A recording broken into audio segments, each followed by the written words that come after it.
Bonjour chères âmes. Alors aujourd'hui, j'avais envie de vous parler de l'amour inconditionnel. Parce que sur ce parcours flamme jumelle, nous savons tous que nous devons passer d'un amour conditionné à un amour inconditionnel. Alors ce mot, qui est à la mode en ce moment, on ne sait pas trop où le mettre, on le met un peu dans un fourre-tout, j'ai envie de dire. Et c'est vrai que souvent, j'ai des gens qui me disent quelle est la différence entre l'amour universel et l'amour inconditionnel. C'est pas tout à fait pareil. On va dire que l'amour universel, c'est plutôt cet amour qu'on peut avoir pour toute chose, pour la nature, pour le monde, pour l'humanité.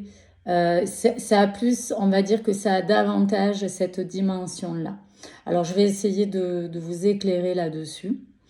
J'avais envie de vous parler de ce thème qui est essentiel et profond dans un parcours flamme jumelle, parce que on est amené à expérimenter l'amour, on est amené à réfléchir à l'amour, à revoir les choses, en tout cas reconsidérer l'amour.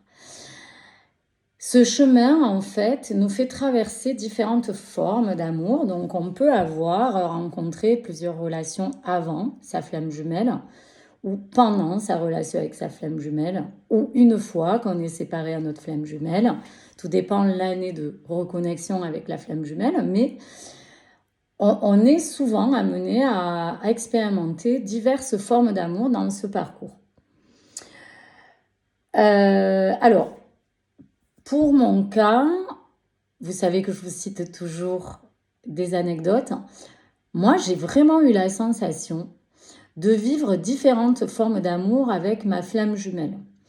C'est-à-dire qu'au début, c'était pas vraiment... Moi, je me souviens que quand il est rentré dans ma vie, alors je le connaissais déjà, mais on va dire la reconnexion, le moment où tout à coup j'ai compris qu'il allait avoir quelque chose d'important avec lui. C'était pas vraiment une passion, je ne comprenais pas ce qui se passait en moi. Puis ça a basculé assez rapidement dans la passion. Et ensuite, je me suis retrouvée à expérimenter un amour égotique avec lui, puisque je cherchais un amour fusionnel et donc conditionné.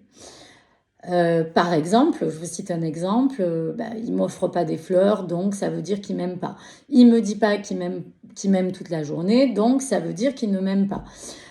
Il ne me met pas en priorité, donc ça veut dire qu'il ne m'aime pas. Bon, mais ça, c'est des choses qu'on a tendance à faire tous, et c'est de l'amour conditionné. Ensuite, nous sommes passés, quand nous nous sommes séparés, nous sommes passés par, moi je l'ai beaucoup écouté, j'avais la sensation d'être sa thérapeute, donc je suis passée à une place de thérapeute avec lui, donc une autre forme d'amour, puis après à un amour plus amical, où je l'écoutais, j'étais un peu sa confidente, en même temps on passait des temps ensemble mais sans sexualité, donc ça c'est un amour amical. Et il y a même eu une posture de maman chez moi à un moment donné parce que j'avais la sensation qu'il fallait que je le guide, que je le conseille, que je le protège comme une mère avec son enfant. Et là, on est passé dans l'amour filial. Donc en fait, au sein de mon parcours, j'ai expérimenté différents amours avec le même homme, avec ma flamme jumelle, même si j'avais déjà vécu avant lui des relations plus classiques ou passionnelle aussi. Voilà, donc la relation d'amour dans ce parcours est beaucoup visitée. Donc nous avons beaucoup de formes d'amour à découvrir, à traverser, à conscientiser. L'amour conditionné, c'est par exemple je t'aime si. Je t'aime si tu m'aimes, si tu me choisis, si tu me rassures. Cet amour, en réalité, est basé sur un manque, sur une attente, sur un besoin, et il est souvent relié à nos blessures. Quand on est sur ce parcours, on est amené à régler ces blessures-là. C'est-à-dire qu'on doit passer d'un amour conditionné à un amour conditionnel. L'amour, donc je vais vous expliquer après l'amour inconditionnel. L'amour passionnel, lui, c'est un amour dévorant. C'est une espèce de feu qui brûle et c'est souvent révélé par nos dépendances affectives ou nos schémas inconscients. Donc ça ne dure pas très longtemps en général. La routine vient s'installer. Et la passion, bon, ne dure pas vraiment. Après, dans un lien flamme jumelle, on peut avoir des sensations de retomber dans la passion à des moments. Mais c'est pas tout à fait ça. L'amour parental, on a la sensation de vivre une relation avec son enfant. On attend qu'il nous rassure comme un parent, ou on le prend comme un enfant, c'est-à-dire on se met à une place de sauveur. Ce sont des amours où on cherche souvent à réparer quelque chose plutôt qu'à aimer vraiment, véritablement ou librement. Ensuite, il y a l'amour matériel. Il peut s'agir de liens basés sur le confort, sur l'apparence, sur la reconnaissance par exemple. Et ce sont des relations qui nous montrent qu'aimer n'est pas posséder. Parce que souvent, on a besoin d'être sécurisé. C'est pas un amour qui libère, ça. Et c'est un amour matériel. Ensuite, il y a l'amour miroir, où souvent la flamme jumelle, ça peut être avec une âme sœur, où on voit en miroir les mêmes choses, les mêmes problématiques pour venir nous éclairer sur ces blessures-là. Mais ça peut être aussi avec la flamme jumelle, où on va voir des parties de nous mais qu'on ne connaît pas. C'est-à-dire que l'autre, la flamme jumelle, elle va venir révéler chez nous une partie qu'on n'a pas vue de nous-mêmes et que l'autre a. Et souvent, elle nous dérange, cette partie-là. Ça peut être, par exemple, quelqu'un qui est très matérialiste avec en face quelqu'un qui ne l'est pas du tout. Et en réalité, celle qui ne l'est pas du tout a une partie où elle est intéressée par la partie matérielle de la vie, mais elle ne veut pas voir. Elle est dans une forme de déni par rapport à ça. Ça peut être au contraire la flamme jumelle qui est spirituelle et qui ne veut pas voir sa partie spirituelle, et l'autre personne en face qui l'est trop et qui laisse pas de place à sa flamme jumelle. Vous voyez, c'est l'amour flamme jumelle, il y a un côté miroir inversé. Mais il peut y avoir aussi des miroirs parfaits, des fois, au milieu. Enfin, c'est très compliqué à discerner. Mais le parcours flamme jumelle est fait pour arriver à un amour inconditionnel. Donc, l'amour inconditionnel, il va se manifester dans une relation sans vouloir posséder l'autre, sans vouloir le changer, sans vouloir attendre qu'il revienne, ce qui est extrêmement difficile quand on est sur un parcours flamme jumelle, étant donné qu'on a été conditionné toute notre vie, tous, de toute façon, flamme jumelle ou pas, on a tous été conditionnés à un amour conditionné. Et le parcours flamme jumelle, qui est un processus de guérison avant de retrouver l'autre, nous amène à vraiment observer et conscientiser qu'on est dans cet amour conditionné. Et il faut en sortir, et ça, c'est pas évident. Donc en fait, moi je sais que je suis passée d'un amour ultra conditionné à quelque chose aujourd'hui où mon jumeau, il vit sa vie, il est avec quelqu'un, je respecte ce choix-là, je continue ma vie, mais avant d'en arriver là, j'étais quelqu'un de très exclusif et très conditionné. Donc, tout est possible dans ce lien. C'est un beau lien, un lien qui vient amener une vraie guérison. Il n'y a pas que du mauvais dans ce lien. Il peut y avoir du toxique au milieu parce qu'on est tous avec des blessures. Et quand on est de blessure à blessure, ça fait quelque chose de pas très beau. Souvent, c'est un amour profond, mais on n'arrive pas à le mettre en place, cet amour, c'est-à-dire à le vivre au quotidien, parce qu'il y a des blessures. Voilà. Mais c'est pas toxique comme une relation perverse ou ce qu'on appelle pervers narcissique. Aujourd'hui, c'est vrai que c'est à la mode. Mais moi, je dis qu'il y a beaucoup de karma souvent dans ces liens où il y a beaucoup de toxiques. Mais dans un lien flamme jumelle, il peut y avoir des situations toxiques. Ce n'est pas les personnes qui le sont, c'est la situation qui l'est. En réalité, souvent, les deux s'aiment profondément et n'ont pas envie de faire du mal à l'autre. Alors, L'amour inconditionnel, c'est pas une résignation, c'est un amour libérateur.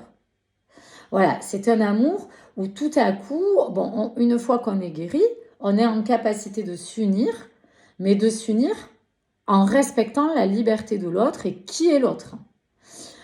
Voilà, donc par exemple, qu'est-ce que j'avais noté? Parce que je note des petites choses. Voici quelques exemples donc, que je voulais vous dire. Alors, un amour conditionné, par exemple. Je t'aime si tu restes avec moi. Si tu réponds vite à mes messages, ça c'est un amour conditionné. Un amour inconditionnel, ça va être tu as besoin de temps pour toi, ben vas-y, prends ce temps-là pour toi. C'est pas grave, moi je vais me débrouiller avec mes blessures. Toi tu n'es pas responsable. Mon amour ne dépend pas de ta présence constante. Un autre exemple d'amour conditionné, c'est je veux qu'on soit ensemble, sinon ça veut dire que tu ne m'aimes pas et que ce n'est pas de l'amour. Alors je souris parce que c'est des choses que j'ai pu faire et que j'ai pu dire à mon jumeau, mais aujourd'hui j'en suis plus là bien sûr puisque j'ai traversé des souffrances qui m'ont amené à comprendre tout ça.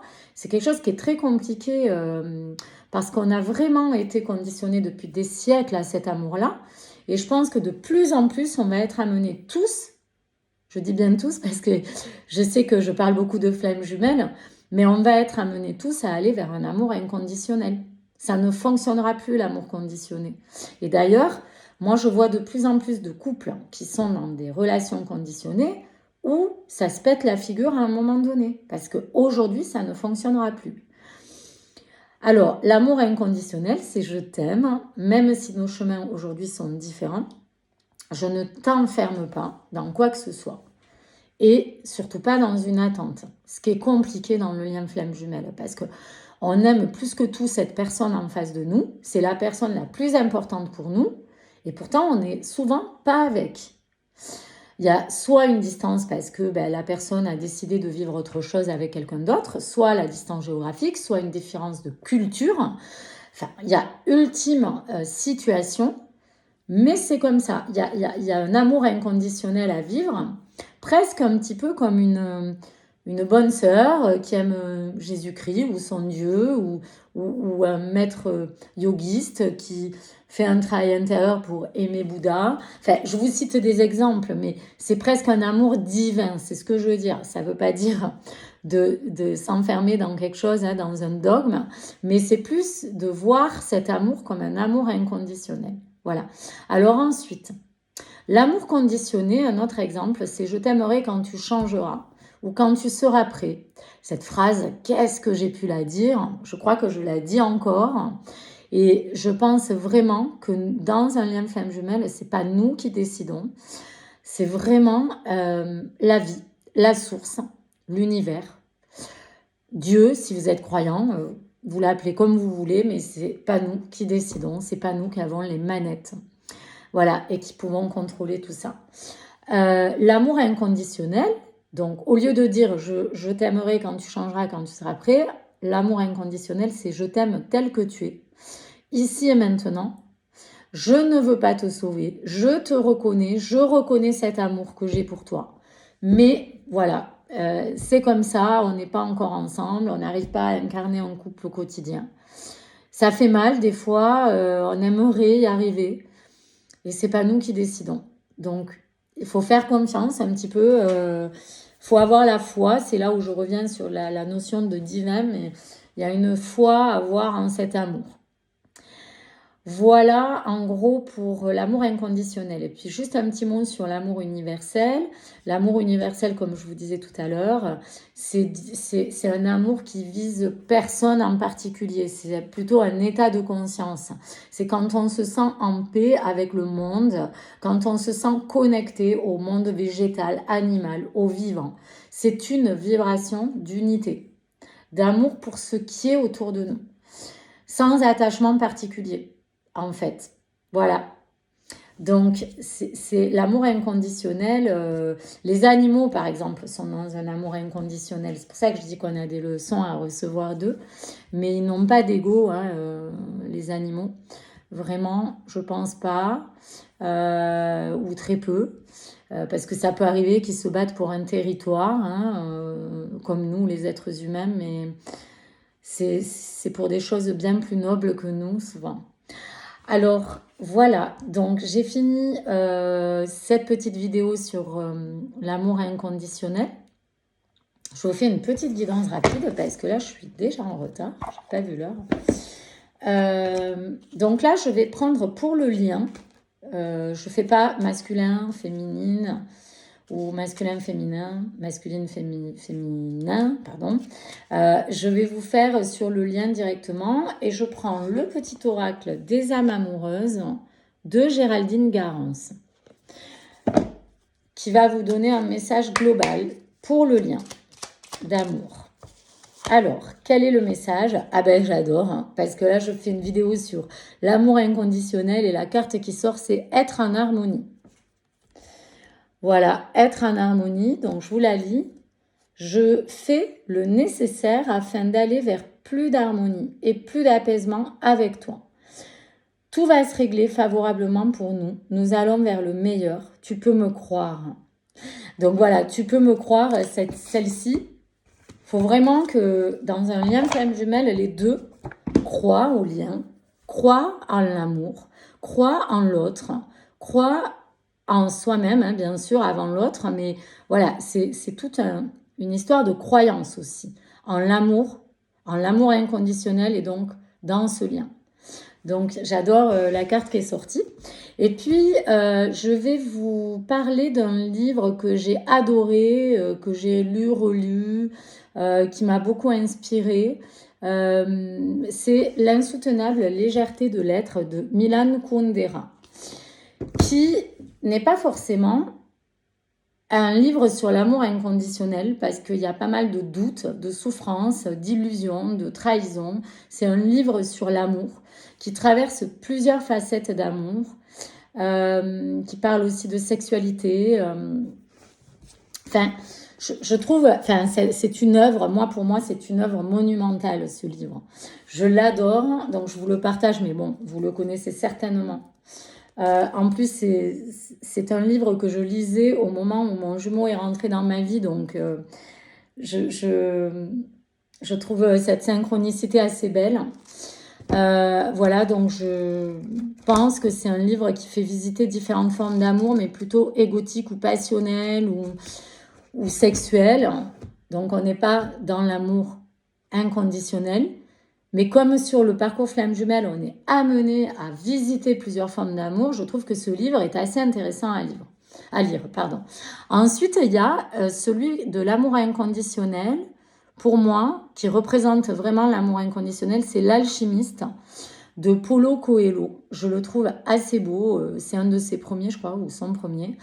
Voilà, mais bon, vous le connaissez certainement. Je ne l'ai pas là. Je crois que c'est mon jumeau qui l'a d'ailleurs. Et ensuite, il y a un livre que je trouve assez beau qui s'appelle Une vie bouleversée d'Etty et les hommes, qui est le parcours d'une femme qui a été, qui est une femme juive qui a été dans un camp de concentration et qui est arrivée à aimer l'humanité et à aimer l'homme qui lui a fait du mal, parce que bon, on s'imagine bien que dans un parcours comme le sien, ça a été assez atroce. Elle est arrivée à rester dans l'amour, et ça, je trouve ça mais tellement beau, et c'est l'amour inconditionnel pour le coup. Voilà, donc voilà pour cette vidéo sur l'amour et sur l'amour inconditionnel. Donc bon, je finis toujours par aimez-vous, voilà, parce que il y a que comme ça qu'on va y arriver. Aimez-vous vous, aimez-vous les autres, et aimons-nous. J'ai envie de rajouter aimons-nous. À bientôt, merci.